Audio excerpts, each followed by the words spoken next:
श्रीगणेशाय नमः। श्रीसीतारामचन्द्राभ्यां नमः। ॐ अस्य श्री पञ्चवक्त्र हनुमत हृदय स्तोत्र मंत्रस्य भगवान् श्रीरामचन्द्र ऋषिः अनुष्टुप् छन्दः श्री पंचवक्त्र हनुमान देवता। ॐ बीजं रुद्रमूर्तये इति शक्तिः स्वाहा कीलकं श्री पंचवक्त्र हनुमद्देवता प्रसाद सिद्ध्यर्थे जपे विनियोगः। ॐ हां आञ्जनी सुताय अंगुष्ठाभ्यां नमः। ॐ ह्रीं रुद्रमूर्तये तर्जनीभ्यां नमः। ॐ हुं वायुपुत्राय मध्यमाभ्यां नमः। ॐ हः अग्निगर्भाय अनामिकाभ्यां नमः। ॐ हौं रामदूताय कनिष्ठिकाभ्यां नमः। ॐ हः पंचवक्त्र हनुमते करतलकरपिष्टाभ्यां नमः। ॐ हां आञ्जनेयसुताय हृदयाय नमः। ॐ ह्रीं रुद्रमूर्तये शीर्षे स्वाहा। ॐ हुं वायुपुत्राय शिखायै वखट। ॐ हः अग्निगर्भाय कवचाय हुं। ॐ हौं रामदूताय नेत्राय वसट। ॐ हः पंचवक्त्र हनुमते अस्त्राय फट।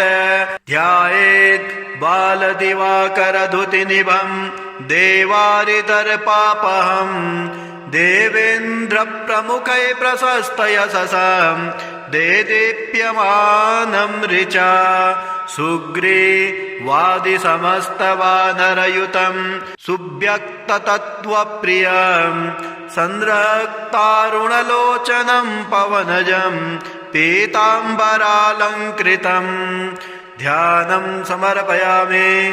ॐ नमो वायुपुत्राय पंचवक्त्राय ते नमः। नमोस्तु दीर्घपालाय राक्षसान्तकराय च वज्रदेह नमस्तुभ्यं शतानन मदापः। शीतासन्तोषकरण नमो राघव किङ्कर सृष्टिप्रवर्तक नमो महास्थित नमो नमः। कलाकाष्ठास्वरूपाय मास संवत्सरात्मक नमस्ते ब्रह्मरूपाय शिवरूपाय ते नमः। नमो विष्णुस्वरूपाय सूर्यरूपाय ते नमः। नमो बन्धिस्वरूपाय नमो गगनचारिणे सर्वारम्भावनचरः अशोकवननाशक। नमो कैलासनिलय मलयाचलसन्त्रय नमो रावणनाशाय इन्द्रजिद्वदकारिणे महादेवात्मक नमो नमो वायुतनूद्भव। नमः सुग्रीव सचिव शीतासन्तोषकारण समुद्रोल्लङ्घन नमो सौमित्रे प्राणदायक। महावीर नमस्तुभ्यं दीर्घबाहो नमो नमः। दीर्घबाल नमस्तुभ्यं वज्रदेह नमो नमः। छायाग्रहहर नमो वरसौम्य मुखे क्षण सर्वदेव सुरसंसेव्य मुनिसंघ नमस्कृतम्। अर्जुनध्वज संवास कृष्णार्जुन सुपूजिता धर्मार्थ काम मोक्षाख्य पुरुषार्थ प्रवर्तक ब्रह्मास्त्रबन्ध भगवन् आहतासुरनायक भक्तकल्प महाभुज भूतबेतालनाशक दुष्टग्रहरानन्त वासुदेव नमोस्तुते। श्रीरामकार्ये चतुर पार्वती गर्भसम्भव नमः पम्पावनचर ऋष्यमूककृतालय धान्यमाले सापहरा कालनेमिर्निवर्हण सुवर्चला प्राणनाथ रामचन्द्र परायण। नमो वर्गस्वरूपाय वर्णनीय गुणोदय वरिष्ठाय नमस्तुभ्यं वेदरूप नमो नमः। नमस्तुभ्यं नमस्तुभ्यं भूयो भूयो नमाम्यहम् इति ते कथितं देवी हृदयं श्रीहनुमता। सर्वसम्पत्करं पुण्यं सर्वसौख्यविवर्धनं दुष्टभूतग्रहरं क्षयापस्मारनाशनं यस्त्वात्मनियमो भक्त्या वायुसूनो सुमङ्गलम् हृदयं पडते नित्यं स ब्रह्मसदृशो भवेत् अजप्तं हृदयं य इदं मन्त्रं जपति मानवाः सदुःखं शीघ्रमाप्नोति मन्त्रसिद्धिर्न जायते सत्यं सत्यं पुनः सत्यं मन्त्रसिद्धिर्करं परम् इत्थं च कथितं पूर्वं साम्बेन स्वप्रियां प्रति महर्षिर्गौतमात् पूर्वं मया प्राप्तमिदं मुने तन्मया प्रहितं सर्व शिष्यवात्सल्यकारणात्। ॐ श्रीगणेशाय नमः। श्रीसीतारामचन्द्राभ्यां नमः। ॐ अस्य श्री पञ्चवक्त्र हनुमत हृदय स्तोत्र मन्त्रस्य भगवान् श्रीरामचन्द्र ऋषिः अनुष्टुप् छन्दः श्री पंचवक्त्र हनुमान देवता। ॐ बीजं रुद्रमूर्तये इति शक्तिः स्वाहा कीलकं श्री पंचवक्त्र हनुमद्देवता प्रसाद सिद्ध्यर्थे जपे विनियोगः। ॐ हां आञ्जनीसुताय अंगुष्ठाभ्यां नमः। ॐ ह्रीं रुद्रमूर्तये तर्जनीभ्यां नमः। ॐ हुं वायुपुत्राय मध्यमाभ्यां नमः। ॐ हः अग्निगर्भाय अनामिकाभ्यां नमः। ॐ हौं रामदूताय कनिष्ठिकाभ्यां नमः।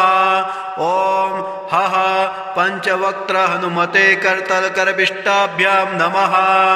ॐ हां आञ्जनेयसुताय हृदयाय नमः।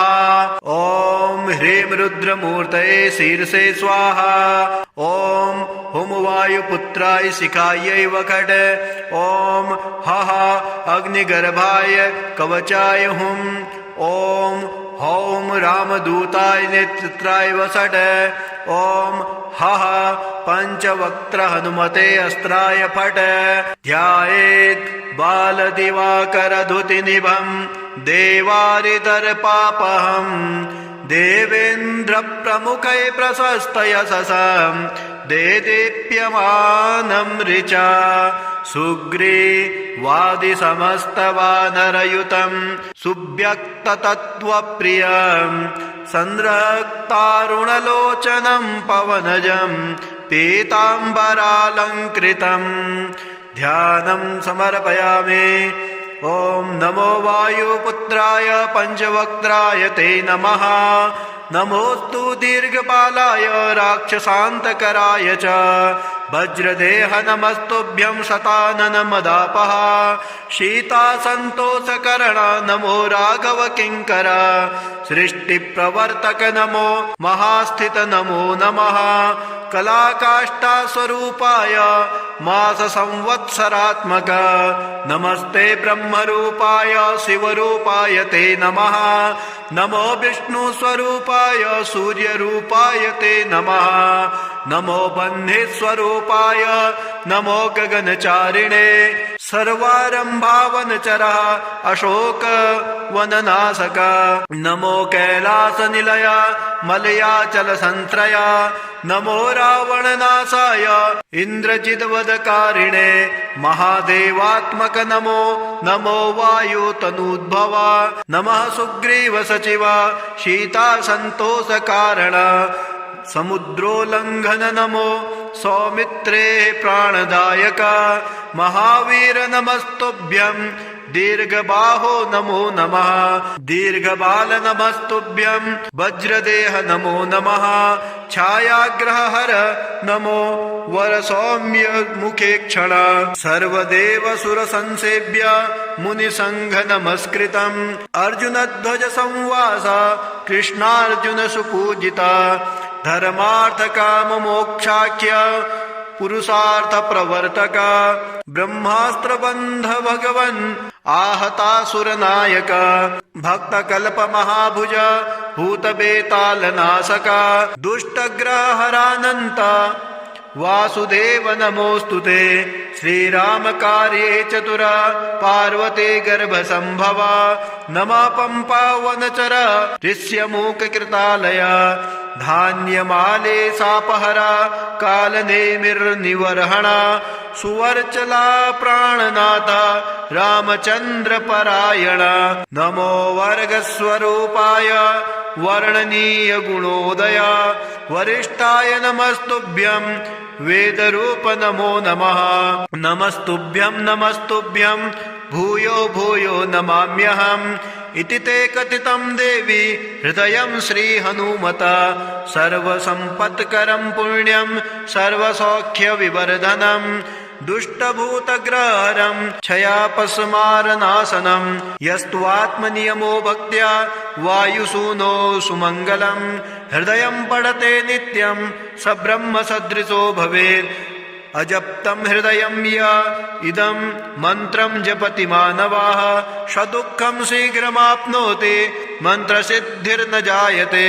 सत्यं सत्यं पुनः सत्यं मन्त्रसिद्धिर्करं परम् इत्थं च कथितं पूर्वं साम्बेन स्वप्रियां प्रति महर्षिर्गौतमात् पूर्वं मया प्राप्तमिदं मुने तन्मया प्रहितं सर्व शिष्यवात्सल्य कारणात्। ॐ श्री गणेशाय नमः। श्री सीतारामचन्द्राभ्यां नमः। ॐ अस्य श्री पंचवक्त्र हनुमत हृदय स्तोत्र मंत्रस्य भगवान् श्रीरामचन्द्र ऋषिः अनुष्टुप् छन्दः श्री पंचवक्त्र हनुमान देवता। ॐ बीजं रुद्रमूर्तये इति शक्तिः स्वाहा कीलकं श्री पंचवक्त्र हनुमद्देवता प्रसाद सिद्ध्यर्थे जपे विनियोगः। ॐ हां आञ्जनी सुताय अंगुष्ठाभ्यां नमः। ॐ ह्रीं रुद्रमूर्तये तर्जनीभ्यां नमः। ॐ हुं वायुपुत्राय मध्यमाभ्यां नमः। ॐ हः अग्निगर्भाय अनामिकाभ्यां नमः। ॐ हौं रामदूताय कनिष्ठिकाभ्यां नमः। ॐ हः पंचवक्त्र हनुमते करतलकरविष्टाभ्यां नमः। ॐ हां आञ्जनेयसुताय हृदयाय नमः। ॐ ह्रीं रुद्रमूर्तये शीर्षे स्वाहा। ॐ हुं वायुपुत्राय शिखायै वखट। ॐ हः अग्निगर्भाय कवचाय हुं। ॐ हौं रामदूताय नेत्राय वसट। ॐ हः पंचवक्त्र हनुमते अस्त्राय फट। ध्यायेत् बालदिवाकरधुतिनिभं देवारितर्पापहं देवेन्द्रप्रमुखै प्रशस्तयशसं देदीप्यमानं ऋचा सुग्रीवादिसमस्तवानरयुतं सुव्यक्ततत्त्वप्रियं संरक्तारुणलोचनं पवनजं पीताम्बरालङ्कृतं ध्यानं समर्पयामि। ॐ नमो वायुपुत्राय पंचवक्त्राय ते नमः। नमोस्तु दीर्घपालाय राक्षसान्तकराय च वज्रदेह नमस्तुभ्यं शतानन मदापः शीतासन्तोषकरण नमो राघव किङ्कर सृष्टिप्रवर्तक नमो महास्थित नमो नमः कलाकाष्ठास्वरूपाय मास संवत्सरात्मक नमस्ते ब्रह्मरूपाय शिवरूपाय ते नमः। नमो विष्णुस्वरूपाय सूर्यरूपाय ते नमः। नमो बन्धिस्वरूपाय नमो गगनचारिणे सर्वारम्भावनचरः अशोकवननाशक नमो कैलासनिलय मलयाचलसन्त्रय नमो रावणनाशाय इन्द्रजिद्वदकारिणे महादेवात्मक नमो नमो वायुतनूद्भव नमः सुग्रीव सचिव शीतासन्तोषकारण समुद्रोल्लङ्घन नमो सौमित्रे प्राणदायक महावीर नमस्तुभ्यं दीर्घबाहो नमो नमः दीर्घबाल नमस्तुभ्यं वज्रदेह नमो नमः छायाग्रहहर नमो वरसौम्य मुखे क्षण सर्वदेव सुरसंसेव्य मुनिसंघ नमस्कृतम् अर्जुनध्वज संवास कृष्णार्जुन सुपूजिता धर्मार्थ काम मोक्षाख्य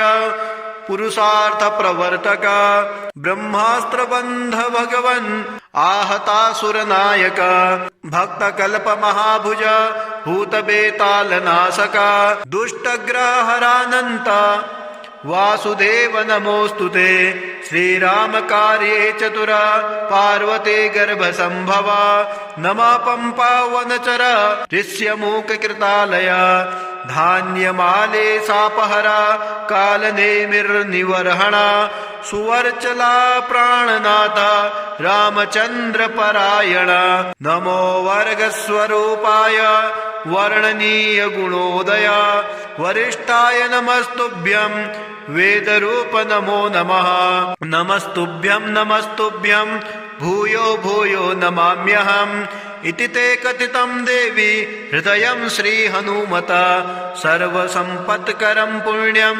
सर्वसौख्यविवर्धनं दुष्टभूतग्रहरं क्षयापस्मारनाशनं यस्त्वात्मनियमो भक्त्या वायुसूनो सुमङ्गलं हृदयं पठते नित्यं स ब्रह्मसदृशो भवेत् अजप्तं हृदयं य इदं मन्त्रं जपति मानवाः सदुःखं शीघ्रमाप्नोति मन्त्रसिद्धिर्न जायते सत्यं सत्यं पुनः सत्यं मन्त्रसिद्धिर्करं परम् इत्थं च कथितं पूर्वं साम्बेन स्वप्रियां प्रति महर्षिर्गौतमात् पूर्वं मया प्राप्तमिदं मुने तन्मया प्रहितं सर्व शिष्यवात्सल्य कारणात् ॐ श्री गणेशाय नमः श्री सीतारामचन्द्राभ्यां नमः ॐ अस्य श्री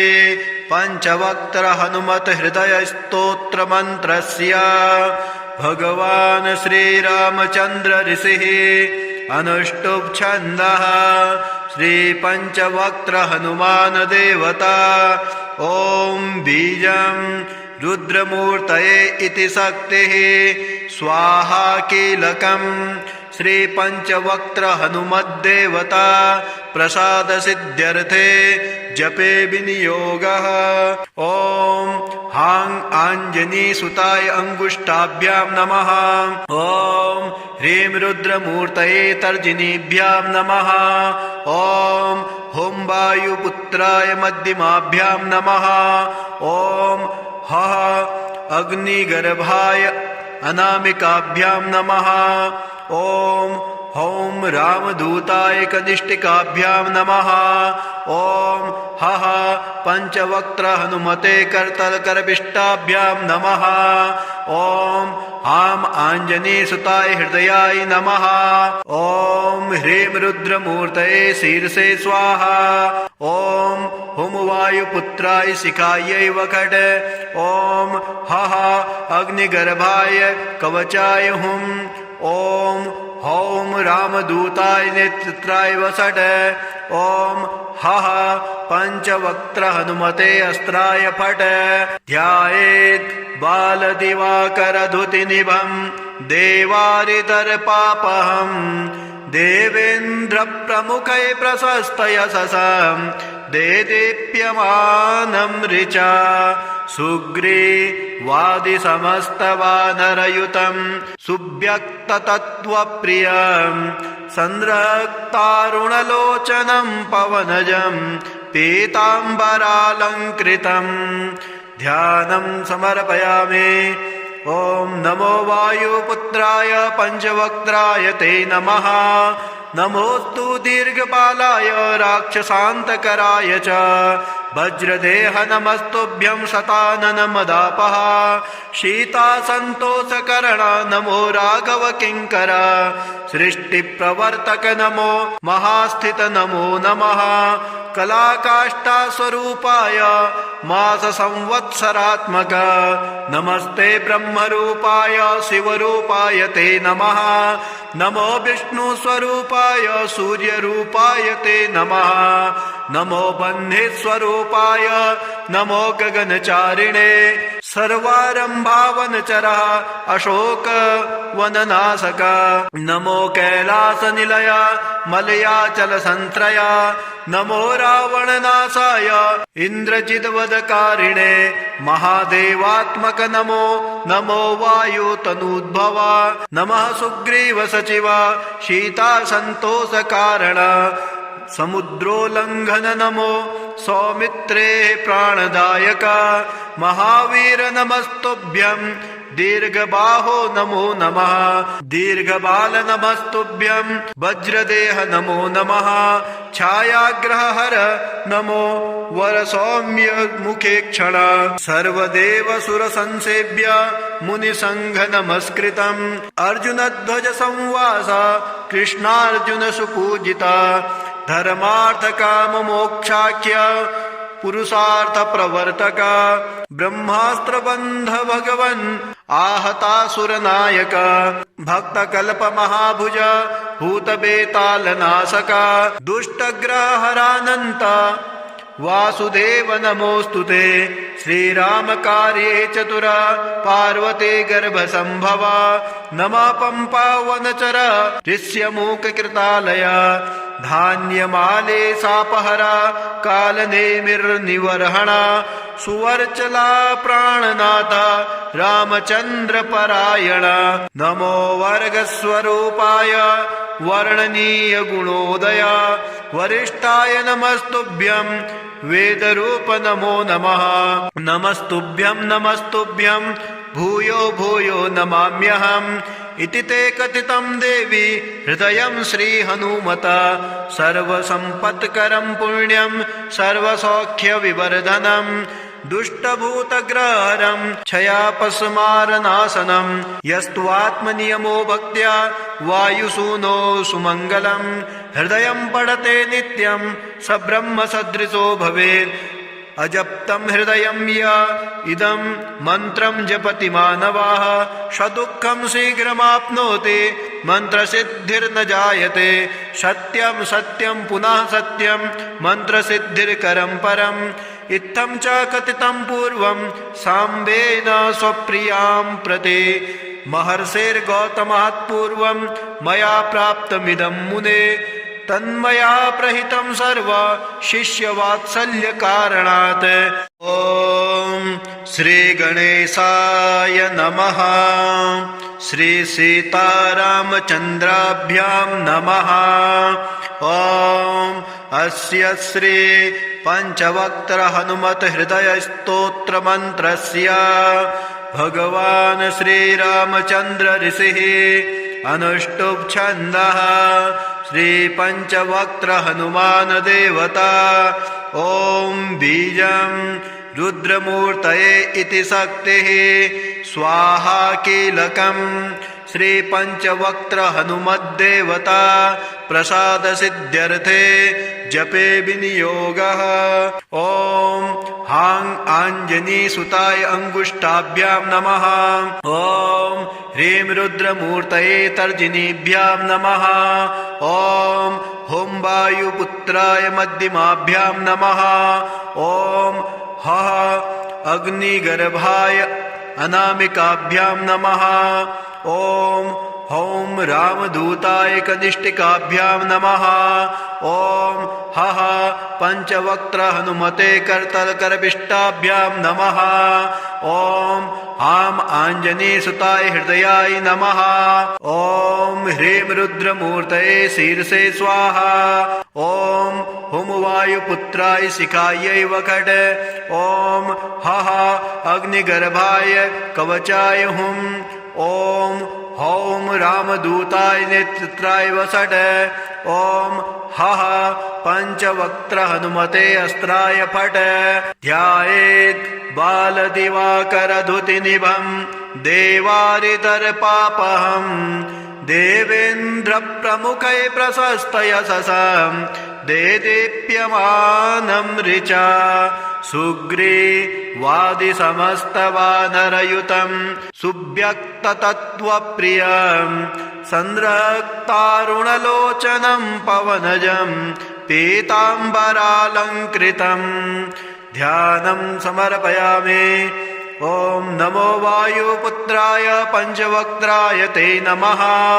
नमोस्तु दीर्घपालाय राक्षसान्तकराय च वज्रदेह नमस्तुभ्यं शताननमदापः शीतासन्तोषकरण नमो राघव किङ्कर सृष्टिप्रवर्तक नमो महास्थित नमो नमः कलाकाष्ठास्वरूपाय माससंवत्सरात्मक नमस्ते ब्रह्मरूपाय शिवरूपाय ते नमः।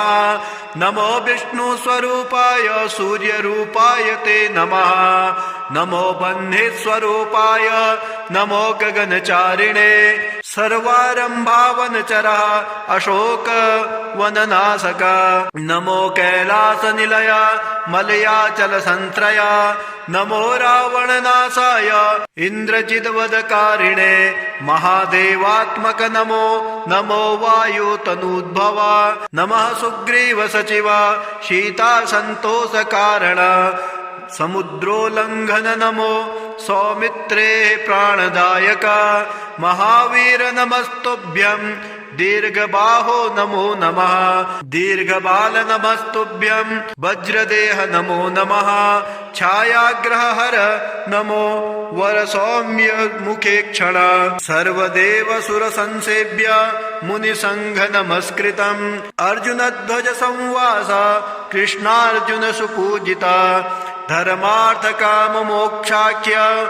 पुरुषार्थ प्रवर्तक ब्रह्मास्त्र बंध भगवन् आहतासुर नायक भक्त कल्प महाभुज भूत बेताल नाशक दुष्टग्रह हरानंत वासुदेव नमोस्तुते श्रीराम कार्ये चतुर पार्वती गर्भ संभव नमः पंपावनचर ऋष्यमूक कृतालय धान्यमाले सापहरा कालनेमिर्निवर्हण सुवर्चला प्राणनाथ रामचंद्र परायण नमो वर्गस्वरूपाय वर्णनीय गुणोदय वरिष्ठाय नमस्तुभ्यं वेदरूप नमो नमः नमस्तुभ्यं भूयो भूयो नमाम्यहम् इति ते कथितं देवी हृदयं श्रीहनुमत सर्वसम्पत्करं पुण्यं